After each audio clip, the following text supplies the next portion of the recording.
ခေါင်းဆောင်ဖြစ်သူကထက်မြက်လာတဲ့ဓာတ်သွားတွေတက်ဆင်ထားတဲ့ထီတစ်ချောင်းကိုတတိထားပြီးဖြည်းဖြည်းချင်းဖွင့်လိုက်ရကနေစတာပါသူနောက်ကစစ်တေတွေကလည်းခေါင်းဆောင်ကိုအတူယူပြီးတနာချင်းစီသူတို့ရဲ့ထီတွေကိုထုတ်လိုက်ကြပါတယ်အဲ့ဒီနောက်သူတို့ဟာထီတွေပေါ်မှာဝက်ဆောင်လိုက်ပြီးနောက်ထပ်ထီတစ်ချောင်းကိုလို့ရန်သူတိုက်ခိုက်မှုတွေကနေကာကွယ်ဖို့ဒိုင်းရဖီအသုံးပြုလိုက်ကြတာပေါ့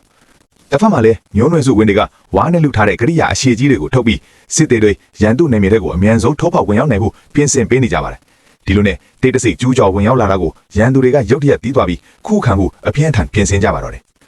ထီတွေကိုစီးပြီးမစော့တဲ့လမ်းမကြီးအတိုင်းရှော့တဲ့ဆင်းလာတဲ့အတွက်ရန်သူလီသမားတွေခင်ဗျာပြစ်မှတ်ကိုအမိအယမချင်းနိုင်ပဲအခက်တွေ့နေရပါတယ်ဒါပေမဲ့ထီတွေကိုကျွမ်းကျင်စွာအသုံးပြုနေတဲ့စစ်တေတွေကတော့လီသမားတွေကိုအတိအကျပြန်လေတက်ခံနိုင်ခဲ့ကြတယ်ဒီထီတွေရဲ့အစွမ်းကြောင့်ပဲအဆောင်ချက်ထူထပ်လာတဲ့နေရာတွေကိုတော့အလွယ်တကူကြက်ကြော်သွားနိုင်ခဲ့တာပါမြို့ထဲမှာရှိတဲ့ရန်သူတွေဟာအခြေအနေမဟန်တော့တာကိုတိလိုက်ရတဲ့အခါမှာတော့စစ်တေအုပ်စုကြီးတစ်ခုလုံးသူတို့စီကိုအလုံးရင်းနဲ့ပြေးထွက်လာကြပါတယ်အဲ့ဒီအချိန်မှာပဲကျွန်တော်တို့ရဲ့စစ်တော်တွေကထီတွေကိုချက်ချင်းဆွဲယူပြီးဓာတ်သွားမှုကိုပြောင်းလဲလိုက်ကြပါတယ်ပြီးတော့ထီတွေကိုအရှိန်ဟုန်နဲ့လှည့်ပတ်ပြီးထမြက်လာတဲ့ဓာတ်သွားတွေကိုရန်သူတွေစီပြစ်လွတ်ကအောင်ပွဲခံလိုက်ကြပါတော့တယ်